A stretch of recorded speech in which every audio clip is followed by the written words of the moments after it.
comité de recrutement ha calde ɗoɗɗoɗon ɗon moƴƴini kono noon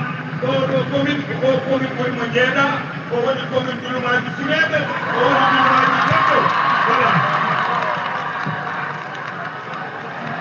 noon calmina population ren haaranno ko Abbas Kongan haaranno kamɓe woni deuxiéme orateur e mi sogo 15 orateur aɗa yirde tawa ɗaɗino calmina commune Abaji Pasque e Fadi Wil e fof tawa goto awelan sagoa assalamu aleykum bandiraɓe assalamu aleykum commune mo Nabadji Sow assalamu aleykum bandiraɓe Ndouloumaji Funaɓe e Ndouloumaji Dembe bandiraɓe jeeri e waalo oɗo jogii mbelama no feewi ko oɗo waktu paɗannomi mino hannde mi leloytaako to mi heɓani jonde mon nde mi salmini mi yetta on e bernde mon sabu Nabadji Sow ko ɗo jinnaɓam dawri babam Ndouloumaji Funaɓe yumon nenam Diana Mariam Assane dawri ko Ndouloumaji Dembe nde ɗo hakkunde noon ina wayno hay so tawi wiyama ko Fouta jeeyami nde ina wayno ko ɗo gummimi ɗo commune mon o mboɗo salmina noon délégation départemental o monsieur le ministre Moussa Bocar Thiam, monsieur le maire, l'honorable maire de la commune de Matam, Bodo Salmina le maire de Bokidjawe,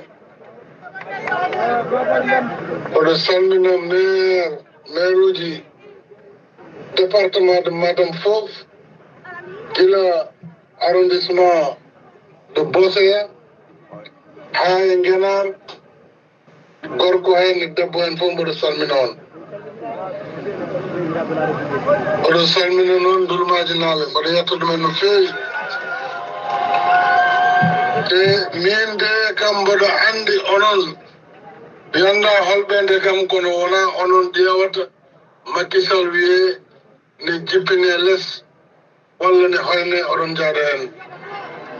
ɓe sikkani ɗum ne wawi wonde e son jimi ummima mi darima sabu Allah rokki kam woni sabu nde Sénégal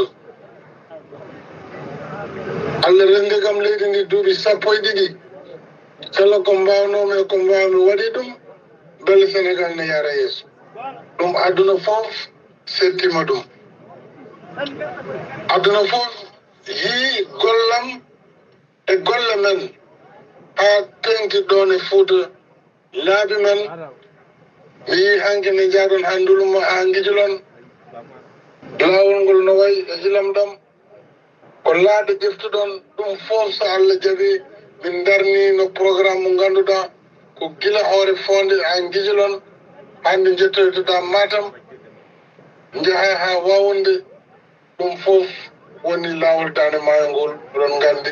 kaalis o fof arino ha timmi ko golle heddi hen te fuɗɗama leydi ndi noon sen jiɗi ndi yaha ɗo jiɗɗen ɗo tawa kadi ko ɓural alay sago daroɗen no mbaɗirannoɗen ni hanki e hejjanki